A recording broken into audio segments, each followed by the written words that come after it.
मग घेतली का नाही गाडी? जाऊ दे रे मला जाऊ दे. अगो गो गो गो गो गो. नवीन कोरी गाडी. अरे काय लॉटरी बिटरी लागली काय? राहुल शेठ, नुसती लॉटरी नाही, कष्टाची लॉटरी, आणि ते पण दूध धंद्यात. अरे तुझ्या गोट्यात 10 गाया, माझ्या गोट्यात पण 10 गाया. तुझी कस काय रे लॉटरी लागती आणि माझी काय नाही लागत? अहो राहुल शेठ, गोठ्यात गाया किती आहेत याला महत्व नसतं, त्यांना पशुखाद्य कोणतंय याला महत्व आहे. म्हणजे म्हणजे अरे कन्हैयाचं संतुलित पशुखाद्य घेऊन ये, मग बघ दूध, फॅट, SNF कसं दणक्यात वाढतंय आणि भाव पण चांगला मिळतोय. काय सांगतो? मग खरं काय? हा.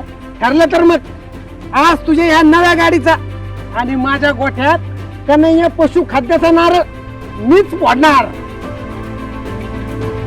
वा वा वा वा.